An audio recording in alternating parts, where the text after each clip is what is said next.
May tanong sa akin, "Good evening, Boss Rai. Ask ko lang, may possible po ba o may kakayanan po ba sila mag-home visit or home collection ang mga OLA? Nagkabaon-baon na po kasi ako sa mga iba't ibang OLA para lang pantapal sa mga interest nila. At ngayon, nagsabay-sabay na po silang tumawag sa akin. Salamat po sa pagsagot." Alright, napakagandang katanungan po nito. Pero bago ho natin sasagutin, imbitahan ko ho muna sana kayo. Napakisuportahan po sana aking mga social media accounts sa YouTube, Facebook, and TikTok. Yan. Dito po sa ating video ngayon, alamin po natin kung may katotohanan ba yung lagi ho nilang pinananakot sa atin, no, yung home visitation, no, or field collection or field visit, no, na sinasabi po nila. Kasi yan ang lagi nilang mini-message may mga ano pa nga yan kinukumpleto na yung documentation para mapuntahan na kayo sa bahay, no. Dito ho natin sasagutin yan. Tsaka alamin po natin ano ba yung talagang dapat natin gawin pag may mga ganyan silang sinasabi. Okay, pero bago yan, disclaimer po muna. Hindi po ako abogado. Ako po yung maniningil. Lahat po na sinasabi natin sa ating mga video is based on my experience at syempre po, sa pagsasaliksik po natin at pagtatanong na rin sa ating mga kaibigang abogado. At sa pa po, hindi ko po kinukonsinte ang hindi pagbabayad ng utang dahil ang utang po ay responsibilidad na dapat po natin bayaran. Ang hindi po ako pumor ay doon sa maling pamamaraan ng pautang at maling pamamaraan ng paniningil. Sagutin po natin yung pinadala po ninyong katanungan. So sabi nyo nga po kung may posibilidad ba o may kakayanan ba itong mga bugok at abusadong online lending apps na to mag-home visit or mag-home collection. Okay, so ito lang ho ang dyan, mabilis na sagot. No? Merong iba po, no, na may kakayanan. No? Mangilan-ngilan dyan, mabibilang niyo sa kamay yan. Kung sino-sino ho yung mga mga bugok at abusadong online lending apps na talagang nag-home visit. Now, ito ho ang sasabihin ko sa inyo. Hindi nyo naman ho kailangang katakutan yan Gaya ho na sinabi ko kahapon, no, sa ating nakaraang video, no. Ang field visitation or pagpupunta ho sa bahay, yan po yung tradisyonal na pamamaraan po ng paniningil. Okay? Hindi nyo dapat katakutan yan. Ito kasing mga bugok at abusadong online lending apps, dahil nga ho walang alam sa paniningil, no, ginagawa hong panakot yan. Ba't ho kayo matatakot? Itao naman pupunta yan sa inyo. Kalokohan ho, no, na manggugulo yan sa inyo. Napakalakas naman sobra ng ng loob niyan pag gaya ni manggugulo pa sa inyo. Diba? Tsaka magagawa niyo ho yung dapat yung mga kailangan niyo gawin. Kung sila po yung manggugulo sa inyo, pwede nyo pabaranggayan. Pwede nyo papulis yung mga yan pagkaya ng gulo. Di po ba? Hindi nyo ho dapat kinakatakutan yan. Dapat pa nga ho kayong maging excited pag pagpupunta yan sa inyo. Bakit? Kasi ganito yan. At least, may tao kayong kausap. Di ba? Magkakaroon kayo ngayon ng negotiation. Hindi yung kagaya niyan, pag sinagot mo yung tawag, mumurahin ka. Pagagalitan ka, para kang bata Di ba? Para kang yung musmus na bata na pinagagalitan ka ng dahil may kasalanan ka. O di ba? Which is hindi naman tama dahil ang tama hong paniningil ito dapat yan yung communication nyo is give and take.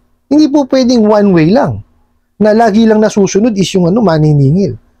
Unang-una dyan, aalamin nyo muna, di ba? Kung ano ba nangyari, bakit hindi nakabayad? Baka naman may pinagdadaanan yung tao. Pero bago ho dumating doon, dapat kasi muna tama yung pamamaraan ng pagpapautang. Lagi kong sasabihin yan. Kasi it all starts there Di po ba? Pagka yan kasi, let's say maganda yung pag-advertise. Meaning, tama lahat yung sinasabi. Pag sinabi nilang ito lang ang interest, ito ang interest. Pag sinabing ito yung mga termino, ito yung termino. Di ba? Hindi yung bulagaan. Kasi may mga tawag dito, advertisement sila na nakalagay, sumusunod sila dun sa ceiling on interest rate. Pero, bigla-bigla, padadalang ka ng pera. Pero yung natanggap mong pera, anak ng kamote, malayo sa katotohanan dun sa sa ni-request mo Pero although yes, yung pong mga nagpapautang ang magde-decide yan. Okay, kung magkano papahiram sa inyo. Kasi syempre, i-gauge po nila kung ano po ba yung kakayanan ninyo magbayad O kung may kakayanan kayo magbayad dito sa mga to, walang ganun. Diba? Wala silang credit investigation. Walang verification. Paano magkakaroon po ng ng evaluation kung wala nun? Di po ba? Kasi sa pamamagitan po ng pag-credit investigate at pagbe-verify, malalaman po kung may kakayanan na ba talaga magbayad or kaya na ba no nung tao na to yung responsibilidad na nakaatang sa balikat. Kasi utang ho yan eh. Di ba? Hindi naman po pwede yan na pinahiram ka ng pera tapos kung kailan mo gustong bayaran gano'n. Hindi po. Hindi po gano'n ang pagpapautang. Di po ba? Ang pagpapautang po responsibilidad yan. Okay? Ano yan eh? Tawag dito, parang driver's license o yung kagaya ho no, lisensya po nito mga bugo katabusadong online lending apps na to. Privilege po yan. Hindi ho lahat ng tao no, ibinibigyan ng pagkakataon na mapahiram ng pera. Kasi nga po, responsibilidad yan. Parang yung lisensya nila, may responsibility sila eh. Diba, na sundin lahat ng mga batas na akma doon sa kanilang negosyo. O di po ba? Eh hindi eh. Lahat ng batas, inilabag niya mga bugok na yan. Oh. Tapos ano pa, kung ano-ano pang mga pinagsasasabi nila.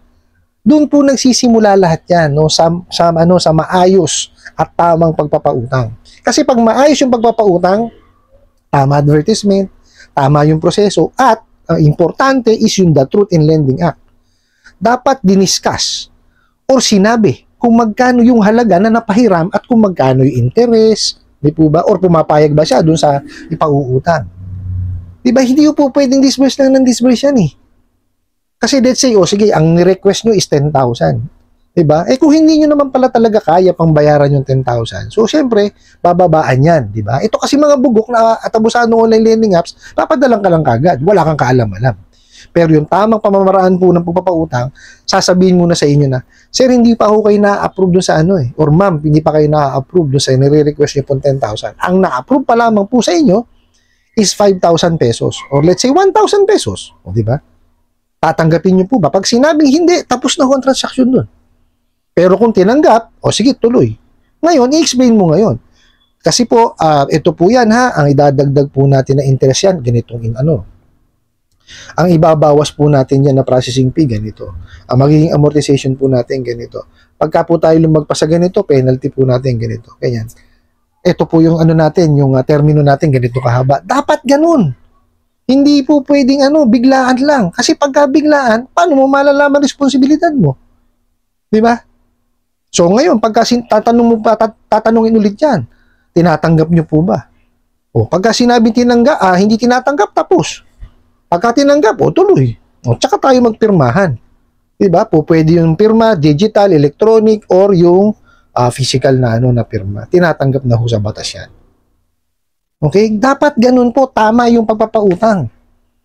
Okay? Kasi pag hindi tayo, kumbaga yung wala sa proseso ng ng tamang pagpapautang, paloko-loko yan. Diba? Kasi paano magi-gauge kung tama ba yung pinahiram ninyo or kumbaga may kakayanan na yung kliyente. Diba? Kasi ang nangyayari, nagiging normal na kahit sino na lang po napapautang. Diba? Instead po na makatulong sana, diba? Nagiging perwisyo pa. Doon sa lalo-lalo na doon sa tao, diba? Pahihiramin, kumbaga wala pa talaga kakayanan. Napadalan tuloy ng pera. Diba? Hindi nyo naman sinabi 7 araw lang. Di, syempre, maano pa yan, matutorete pa yan, kagaya ho tingnan nyo. Nagkabaon-baon na siya sa utang dahil sa iba't ibang ola. Diba? Kasi, yung interest lamang po nababayaran. Yan ho ang mahirap yung sa biglaan po at kumbaga, wala sa tamang pamamaraan ng papautang. Kaya ko lagi yung inuulit-ulit yan. Diba? Kasi hindi naman na ho dapat tumungtong pa or pumunta pa sa home visitation na sinasabi nito na pananakot, no? Kasi maayos yung pagkakadiscuss sa'yo, maayos yung pagpapahiram sa'yo, na-discuss sa'yo ng maayos. So, alam mo, sa sarili mo na, okay, in 7 days, alam ko, kaya kong bayaran yan. Okay? Tapos, hindi pa sinusunod yung yung ceiling on interest rate. Diba? Samantalang sa ceiling on interest rate, 10,000 pababa, hindi lalagpas sa 4 months ang termino, 15% maximum lang po ang pwede nyo gawing interest. Tapos yung pag lumagpas sa isang buwan, 5% lamang po ang idadagdag. Tsaka hindi kayo po pwedeng singilin na sobra-sobra, hanggang 2 doble lamang po na utang ang po pwedeng singilin diyan. Di ba? Kasi kung yun nasunod, wala ho tayong problema sa ganyan. Grabe ho yung mga kawalangian yung mga yan. O tapos si pananakot, nag-home visit, nag-field visit. Naku po. Mabibilang nyo po sa daliri sa kamay, no, kung sino-sino lamang po yung nag-home visit. No, tsaka, ito po, pag nagpunta sa bahay ninyo, tanggapin nyo as tao. Ang una nyo nga hanapin, ID. Kaya dapat yan, nagpapakilala sila. Magagalang dapat yung mga yan. Hindi ho gagawa ng kawalangian sa inyo yan. Nasa puder nyo eh. Nasa lugar nyo. Napakatapang sobra nun pagka ganun ang ginawa nun. Totoo po yan. Wala hong ganung maniningil. Maski ho collection agency, hindi gagawin sa inyo yan. Okay, may mga may mga kakilala ho akong bugok na collection agency. Pero marami naman din ho talagang matitino. Marami ho akong mga kumparing may-ari ng collection agency. Diba? Pero meron din po naliligaw talaga. No, pero ito sasabihin ko sa inyo, pag nagpunta ng bahay, tanggapin niyo yung tao. Pero hanapan niyo muna ng ID. Okay, ngayon pag nakuha niyo yung ID, tawagan niyo yung number. Hindi ho yung number na nasa ID Kung ano po yung nasa website. Yun ang tawagan yung number. Tanungin niyo, nagpadala ba kayo ng rito, ng tao rito? Ano ba pangalan ng pinapunta niyo rito? Just to confirm na meron. Kasi mahirap na ho eh. Diba? Tsaka ito po, wag ho kayo magbabayad dyan sa mga yan. Kung walang dalang resibo. Dapat yan may dalang resibo. Pero kung ako sa inyo, para safe, may apps yan eh. Diba? May mga payment channels, doon kayo magbayad. Kasi yun, diretso yun. Unlike dyan, baka mamaya diba? Hindi ho lahat ng tao pare-parehas eh. May mga kakilala po akong maniningil na na taliwaso o baga sa hindi tamang daan nagpupunta. Kaya iwas ho tayo sa mga gano'n, sa mga scam. Kasi hard-earned money ho natin ang pinambabayad natin dyan. Di po ba? Kaya nga ho tayo nagkakautang-utang dahil nga ho, di ba? Kumbaga hindi pa sapat yung ating kinikita. Okay, ngayon sa kagustuhan ho natin na maibigay o mai-provide dun sa ating mga mahal sa buhay, yung kanilang mga pangangailangan, napupunta ho tayo dun sa mga ganong klase ng pautang. Pero yun ang lalaki na ho ng interest niya, kinakapitan natin. Bakit? Kasi mahal ho natin yung mga mahal natin sa buhay. Diba? O may mga pangangailangan tayo na kailangan nating tustusan. Di po ba? Hindi naiintindihan itong mga bugo katabusadong online lending apps na dugot pawis po ang pinambabayad dyan. Tapos kayo kung magsalita doon sa mga kliyente ninyo, ganun-ganun na lamang. Alamin nyo muna, baka may pinagdadaanan. Tsaka, itama ninyo yung proseso ninyo kasi hindi na kayo aabot sa ganyan kung yung yung tamang proseso sinunod ninyo. Kasi, definitely, doon kayo sa tamang tao makakapagpaano pautang eh. Diba? Kayo lang ang gumagawa ng sakit ng ulo ninyo eh. Mga gago kasi kayo eh. Diba? Doon sa nagpadala nitong katanungan na to, itigil nyo na ho yan tapal-tapal system na yan. Tsaka yung pagbabayad lamang po ng interest kasi hindi ho matatapos yan. Kung ano po yung hiniram ninyo, yun po yung interest, bayaran po ninyo. Diba? Pagbasihan nyo po yung ceiling on interest rate dahil ho yun po yung batas eh. Di po ba? Kung ano po ang ilabas ng BSP na ceiling on interest rate, yun po ang sundin po ninyo. Hanggang 10,000 lamang po yun, na 10,000 pababa. Wala pa po tayo sa mahigit 10,000. Pag mayroon po lumabas na memorandum na mahigit po 10,000, sasabihin ko po sa inyo. I-discuss ko po sa inyo para kahit papano, matutunan nyo kagad at malaman. Iba po kasi yung kahit papano may alam. Hindi ko naman sinabi sa inyo, kabisaduhin nyo yung batas. No? Ang kailangan lamang po natin, may alam po tayo sa batas. Ano po? I hope nasagot ko po itong katanungan na sana po'y makatulong. Maraming salamat po sa inyong walang sawang pagsuporta at panonood sa aking mga video. Maraming salamat po sa inyong pag-like, pag-share, pag-comment at pagtatanong. And kunin ko na rin po itong opportunity nito na imbitahan po sana kayo, na pakisuportahan po sana ang aking mga social media accounts sa YouTube, Facebook, and TikTok. Kasi muli po, yun lang.